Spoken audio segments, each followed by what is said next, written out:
Est-ce qu'un jeune peut se lancer dans la négoce de l'or? Il doit dire au livre, il est venu intermédiaire déjà. C'est-à-dire que tu fais le site qui a de l'or et il propose un pourcent.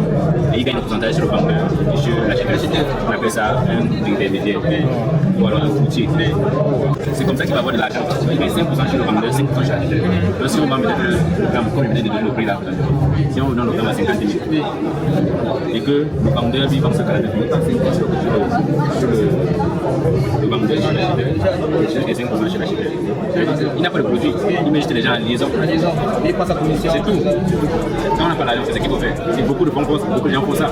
Moi, j'explique les choses que je vois dans la télé. Les apacheurs de Yaoundé, pour marcher sans ça. Est-ce qu'il a une bâtisse? Mais dès que tu viens, tu lui dis que je veux iPhone 12, il va te trouver ça. Toujours. Même si tu vas la veste sur le corps là, c'est cool. Donc, ce que je dis, ça peut être vérifiable. Moi, tu sais, c'est des choses vérifiables. C'est des choses que toi-même, quand tu vois, tu dis que non, en fait, s'il y a une logique dans ça. Donc, ce que vient de dire, il y a une logique, n'est-ce pas? C'est que tu trouves où il y a l'employeur, où il y a l'acheteur. Tu mets en liaison, les deux sont contents et ils te donnent la valeur dans la commission correspondante. Parce que tu viens de créer une valeur, tu as mis les gens en liaison, les gens produisent bien. Et le business, c'est créer la valeur.